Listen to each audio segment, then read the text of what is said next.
So the first excerpts of 107 Days, the new book former Vice President Kamala Harris wrote about her presidential campaign, has been released. She writes the Democrats were reckless to let President Biden and his wife Jill be the only ones deciding if he should run again, and that some Democrats waged a smear campaign against her before she became the nominee. What do you think about these revelations? Well, fine, I'll go first. I have to say, I did not have Kamala Harris taking the gloves off on my bingo card, but I respect that she wants to set the record straight for the history books. Listen, I give her tremendous credit for a few things that she did in that 107-day stretch. She raised over $1 billion. She locked up all of the Democratic delegates within 24 hours. Lost $1 billion. Schedule on the campaign trail. She did many things that I think no other politician could do in that time span. But I think in many ways she was set up to fail. And I'm not saying that this was some grand strategy against her, but it's a rule of thumb in White Houses that presidents and their teams are always looking out for the VP. They don't want them to take too much of the spotlight. They don't want them to do better than them. So what happened is oftentimes things she was doing didn't get credit. When negative things were said about her, there wasn't pushback for her. And she goes into great detail about this. I dealt with it with Pence and with Trump when I worked for him. That's something that happens. But the truth is this, in my opinion, looking back, the glaring signs were there that Donald Trump was going to win. 2/3 of the country said they felt like the country was on the wrong track and they wanted a different direction. In this country, you only get two options in a major election. You get one of the two. And I think you could have put the best political athlete in there, and they were going to lose because of those headwinds that Joe Biden couldn't shake and she couldn't break from him with. Are you not entertained? Are you not entertained? All right. Hey, what's going on, family? It's time for No Picks Podcast. What's up, family? Joe, No Picks Podcast.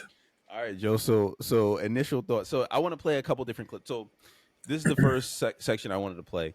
I want to play maybe one or two more opinions from these chicks from The View on the whole Kamala Harris book situation. But yeah. So let's start with this one. So thoughts on Kamala Harris saying that she thought it was reckless for Joe and Jill to decide to run. To decide if he should run again. Yeah, that was reckless. Absolutely, that was reckless. He was already on mental decline, bro. He was already losing his freaking mind, bro. Like, I remember he was at a couple places with his wife, Jill, and bro was just, like, stuck. Like, remember those clips where, like, people would be dancing and he was just like looking, bro. Like, bro just frozen. I'm like, yo, he's losing his mind right now, bro. So, no, I thought it was reckless. I think that a lot of people in the Democratic Party, including its constituents, were saying, yo, he's losing his mind. He's not fit enough to run. Please give us another option. Like, people were begging, please don't let Biden run against Trump because he's going to lose. And then after we saw them debate, you know, I mean, even long before they debated, I was like, damn, this is going to be bad. But once they debated, remember that he did horrible at that debate. It was horrible. It was a horrible debate for Biden. So, no, I agree. It was reckless for them to allow Biden and his wife to decide if he was going to run again. Absolutely. Absolutely. Yeah. So my issue is with her, characterization of Biden running for the second term. You were a part of it. You rubber stamped it. So where do you get off being like, oh, okay, well, we shouldn't have done it after y'all lost and looked ridiculous in the way that y'all lost, losing all the goddamn swing states, losing the popular vote for the first time in 10 years, 15 years, whatever it was. You don't get any credit as the loser talking about what we should have did to maybe win. Yeah. Everybody's good at Monday morning quarterback, and everybody's good at that. So you don't get any credit. Like, I don't know, like, why are these chicks giving her credit for something that she didn't do? Right. Like, what would have been brave? Listen, George Clooney needs some credit. George Clooney was the one being like, yo, listen, he can't run. He looks ridiculous. Yeah. And y'all shat on him. The chicks on The View shat on him. Kamala Harris shat on him. The whole Democratic Party shat on him. They all talked crazy about George Clooney, talking about something. Oh, he's ridiculous, blah, blah, blah. But it turns out that he was right. Right. And now y'all want to be like, okay, cool. But Kamala, you agreed that he should run. You was like, yo, he's well within his faculties and blah, blah, blah, blah. But it's like, right. what do you want us to give you credit for now? Because we all say he was ridiculous, and you lied, and you lied and said he wasn't, and now you're coming around saying like, oh, okay, he actually was, was unfit. Right. And they said what did they smear her for? She said that the Democratic Party smeared her for something. Like, man, I don't. That sounds like some loser shit. You fucking lost, so now you trying to just make some goddamn excuses as to why you lost. Like, no, you lost. We can get into it a little later. I don't want to just make a super long drone, but you lost because you're a fucking terrible candidate. Like, let's not. She was. Not be cute. Like, you were terrible. Yeah, you were a terrible candidate. Other than black women, outside of black women, no one liked you. You were terrible. Yeah. How could you possibly predict or go against Trump at that time, even though he tanked the economy, he instigated an insurrection. What else did he do? Joe Behar, shut your ass up. He botched the response to the COVID epidemic. Take bleach. He was doing all of those things. So they figured they were going to get it. He's going to lose. How could he win after all the stupid things he's done? Yeah. And then he won anyway.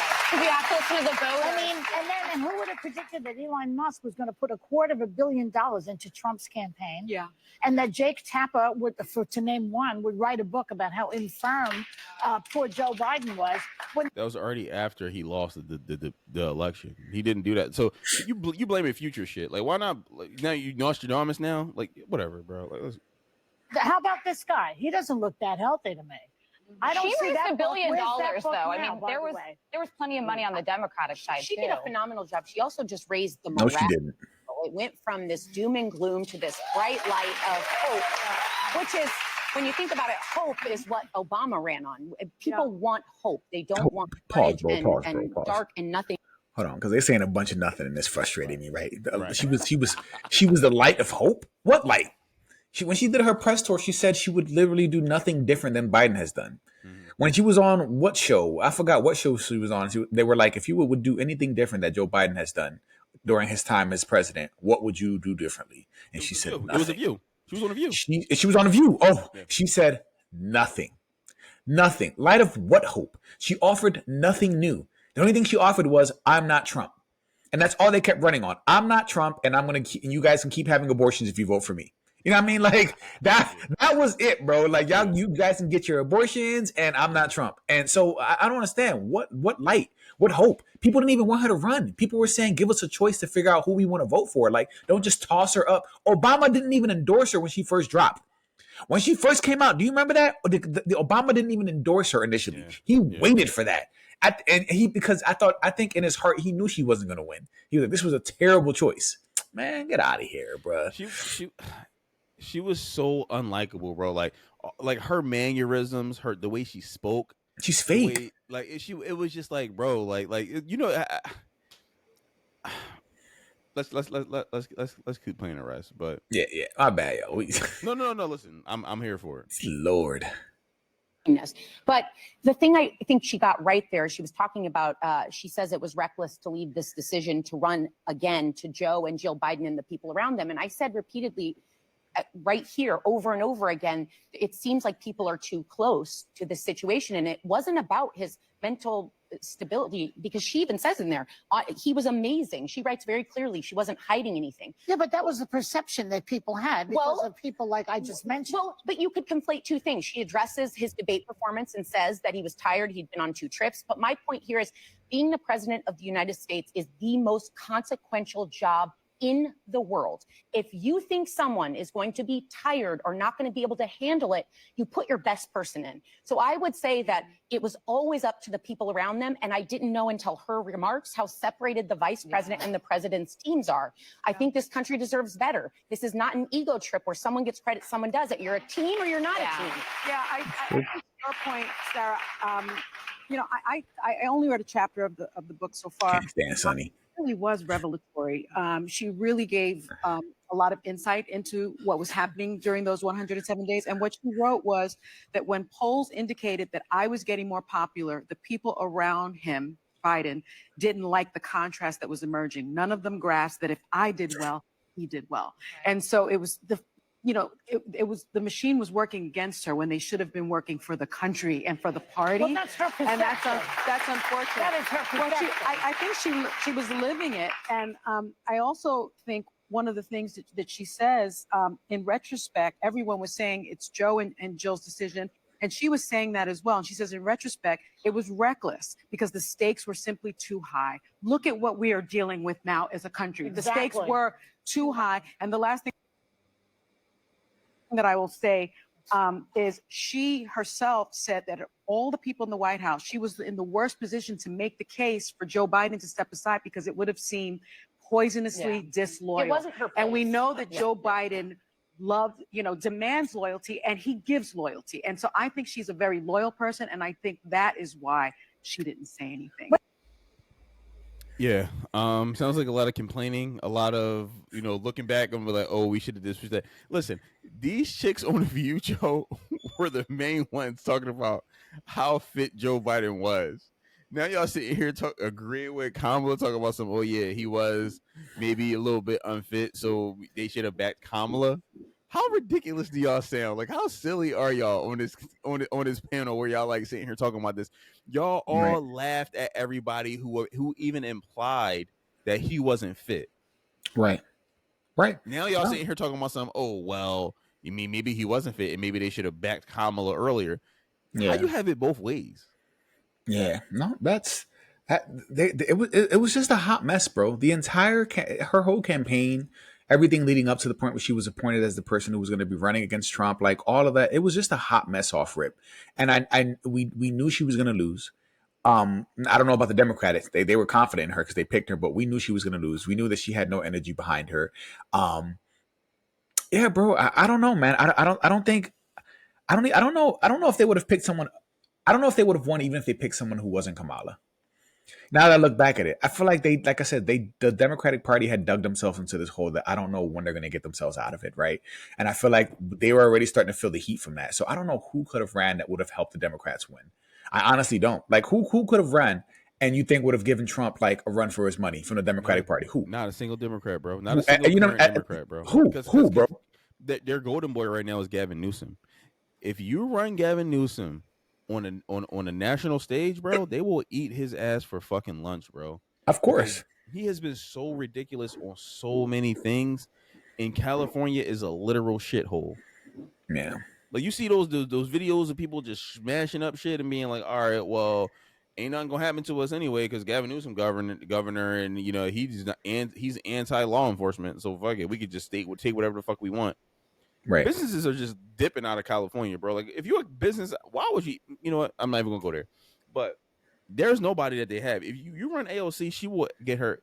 She will lose probably traditionally Democratic states, bro. Like, she will lose fucking New Hampshire probably. Like she won't. Yeah. Like, she'll get her ass destroyed. But like I don't see a Democratic president probably within the next 8 years, bro. Like, it got to be a whole new crop of Democrat, bro. They gotta find somebody else that's a reasonable person, because they've all cornered themselves into this unreasonable position to where they just sound and look ridiculous to most reasonable people, regardless of political party. They just sound silly in a lot of things.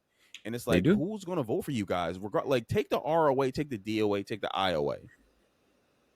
Most people aren't going to vote for you guys once they hear your positions on most things, because you sound silly.